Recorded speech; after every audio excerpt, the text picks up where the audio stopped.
Seguimos en la noche y queremos contactar en Quito a Gabriel Rivera, asambleísta nacional, oficialista, con quien también hemos estado conversando en nuestro tema de hoy. Pero ahora quiero preguntarle, asambleísta Rivera, por las garantías de los opositores. Independiente al caso del señor Balda, pues también se han conocido otros casos muy públicos, como lo ha sido el de Emilio Palacio, que está asilado fuera del país, los hermanos Pérez, los dueños del Universo, también incluso los veedores cuestionados por haber hecho esta supervisión a los supuestos contratos que tenía el hermano del presidente Correa, Fabricio Correa, con el Estado. Todos ellos han pedido asilo político casi en un intento desesperado, argumentando lo mismo que está argumentando el asambleísta Balda, que son perseguidos del gobierno. ¿Hay o no hay garantías para los opositores en Ecuador?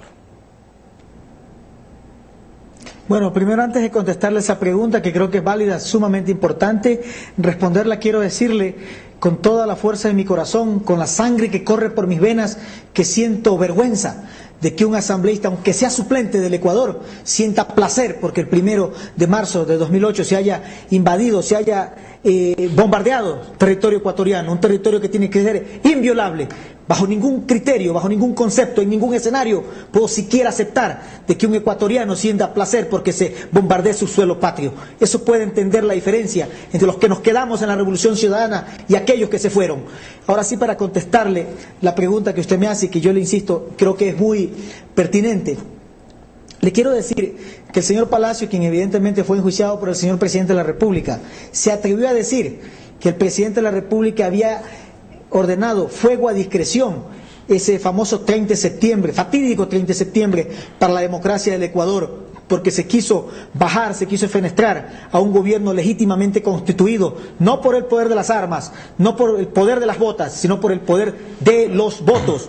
Por lo tanto, nosotros defendimos la democracia ese día, y se le ocurrió decir a un periodista que el Presidente de la República había ordenado fuego a discreción. Lo que en sí mismo, esta declaración, no es una opinión, es una aseveración, es una acusación de haberse cometido un delito de lesa humanidad. Si el Presidente de la República, haciendo uso de las herramientas legales que el Código Penal y el Código de Procedimiento Penal le franquean a cualquier ciudadano, lo enjuició. Lejos de pedir disculpas por el error que cometió el señor Palacio, lo que hizo fue declararse perseguido político. Es muy fácil así declararse perseguido político, insultar, agraviar, acusar de que otros cometen delitos, de que cometen crímenes y luego decir soy inocente porque yo soy periodista. Ese tipo de Ecuador no es el Ecuador que queremos. El Ecuador que queremos es un Ecuador transparente, en donde cada cual pueda opinar como a bien lo tenga, pero que no se pueden delegarle delitos a alguien que no los ha cometido. Asambleísta Fernando Balda, ¿cuál es la situación de la oposición en Ecuador? Porque también está el caso como el de la jueza Mónica Encalada, que también lo tratamos en el programa La Noche. Se vino a Colombia, luego el presidente le dijo, usted tiene garantías y está con plenas garantías en Ecuador. ¿Por qué usted no asumió una posición parecida y por el contrario se alió incluso a Lucio Gutiérrez, el expresidente que ha sido uno de los opositores más férreos al presidente Correa? Bueno, con respecto al Partido Sociedad Patriótica liderado por el expresidente Lucio Gutiérrez, yo le quiero informar al mundo a través de este medio de comunicación que el Partido Sociedad Patriótica es la segunda fuerza política del país, es la segunda mayoría en la Asamblea Nacional del Ecuador. Es decir, contamos con un respaldo ciudadano importante que nos pone en segundo lugar en la contienda política. De hecho, el presidente Lucio Gutiérrez es el principal opositor de Correa y contendor para las elecciones de febrero del 2013. Creo que la respuesta lo dice todo. Tenemos una gran aceptación popular en Ecuador. Segundo, con respecto a la jueza Mónica Encalada, mi querido Jason, le ruego, hay que revisar las noticias porque la jueza Encalada ha dicho en reiteradas ocasiones e incluso después de su regreso a Colombia que duda aún mucho de las garantías que ella pueda seguir teniendo en el país hasta ese momento, toda vez que cuando ella vuelve al Ecuador, vuelve con algo muy importante y que revivió la polémica de la sentencia que un juez puso a diario El Universo y condenó a 3 años de prisión a los dueños del diario, al editorialista de opinión Emilio Palacio, y los condenó a pagar $40 millones de indemnización a Rafael Correa. ¿Qué fue lo que llevó la jueza Encalada?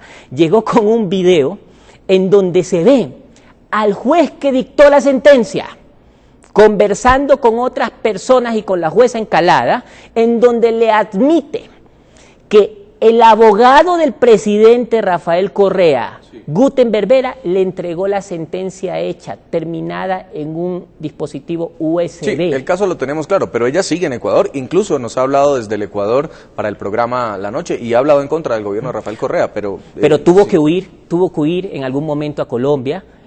Acá la respaldó una organización de derechos humanos internacional y después de toda esa gestión jurídica, ella regresó al Ecuador y supongo que debe estar allá con muchísimo cuidado. Pero volviendo un poquito, Jason, a materia del tema del programa, que es la persecución que yo denuncio y algo que quiero traer a colación con el tema del narcotráfico, es que resulta muy curioso que esto que me ocurre a mí el 5 de junio se haya dado justamente después de una declaración que yo di en otro medio internacional, ¿sí? Puedo decir el medio, en la CNN, con Fernando del Rincón, en donde hablábamos del tema del narcotráfico. Y uno de los ítems por los cuales yo creo se agravó el tema del narcotráfico en el Ecuador es que en el año 2007 el presidente Rafael Correa, mediante un indulto a través de la Asamblea Constituyente, donde el partido de gobierno tenía mayoría, liberó, mediante el indulto, a 2.221 mulas del narcotráfico, condenados, sentenciados. A partir de ese momento empezó a incrementarse el narcotráfico en el Ecuador. Y aquí mencioné algo que a mi criterio y a criterio de muchos analistas con los que he hablado le pudo afectar mucho al presidente, por lo cual se pudo haber involucrado en una acción contra mí. Y es que el mismo presidente, y eso yo lo mencioné, había dicho en el 2007 que él sentía una especie de identificación con esta gente que estaba sentenciada por narcotráfico porque el padre de Rafael Correa fue mula del narcotráfico, fue sentenciado por mula del narcotráfico. ¡Qué dolor! Pero es su vida privada. Pero lo que yo dije en CNN es que cuando la vida privada del mandatario, cuando sus problemas o sus traumas personales le llevan a tomar decisiones que luego afectan a 13 millones de ecuatorianos, discúlpeme, pero ya no es privado, hay que mencionarlo. Y a eso le sume la permisividad con los grupos extremistas terroristas que protegen al narcotráfico. En Quito, asambleísta Rivera, si el tema de las denuncias que se están escuchando de los opositores es un tema netamente electoral, ¿cuáles podrían ser entonces las promesas que tiene el partido de gobierno para que no sigan los ecuatorianos pensando que hay amenazas a la libertad de expresión en el país? Muchas gracias, Jason. Bueno, esta es una campaña internacional en la que desgraciadamente se deslegitiman no al gobierno ecuatoriano solamente. Recuerde usted que pasa lo mismo con la presidenta de Argentina, pasa lo mismo con el señor presidente de Bolivia, pasa en menor medida, pero sucede con la señora presidenta de Brasil, con Uruguay, con Paraguay, con Ecuador y con Venezuela. Entonces, hay una nueva América que se está construyendo que no necesariamente responde a la línea o a las lógicas extrarregionales que existen. Entonces, hay ciertos medios de comunicación que se han dedicado, o ciertos grupos políticos que tienen medios de comunicación, ciertos grupos económicos que tienen medios de comunicación que se han dedicado a deslegitimar la lucha política que nosotros llevamos a cabo. Les vamos a enfrentar en cualquier escenario en el que se nos presente, pero hubiésemos querido que mejor sean aliados en el cambio, que mejor sean aliados para construir una América Latina distinta, una América Latina que piense por sí mismo. Pero claro, si es que estos intereses no responden a lo que ellos fueron formados para que tengan que responder, entonces, bueno, desgraciadamente asumen este tipo de posiciones. Y quiero agradecerle muchísimo, asambleísta Gabriel Rivera, por haber estado con nosotros, miembro de la Comisión de Relaciones Exteriores de la Asamblea y además oficialista en Ecuador. Muchas gracias por estar con nosotros.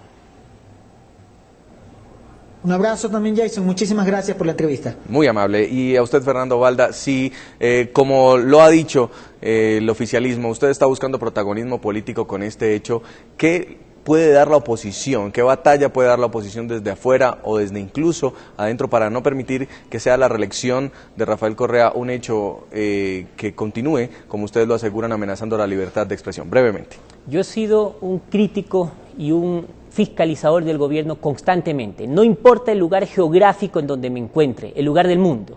Sigo haciendo mi trabajo todos los días de mi vida sin parar. Gracias a eso se han descubierto los mayores actos de corrupción del gobierno de Rafael Correa. Todos los días revienta un acto de corrupción y el pueblo ecuatoriano y el mundo entero tiene que saberlo. Ya se le está acabando la pólvora al demonio. Pues quiero agradecerle mucho también a Fernando Balda, asambleísta nacional suplente de Ecuador. Muchas gracias por haber estado aquí en el programa. A usted. Muchas gracias, Jason, y este hermoso público de América Latina. Muy amable. A todos nuestros televidentes los invito a que envíen sus comentarios a www.ntn24.com. Escriban en Twitter a @ntn24, también a @segurizati_ntn24. La noche seguirá encendiendo las luces para que usted vea el punto clave de la noticia. A todos, que tengan una muy buena noche.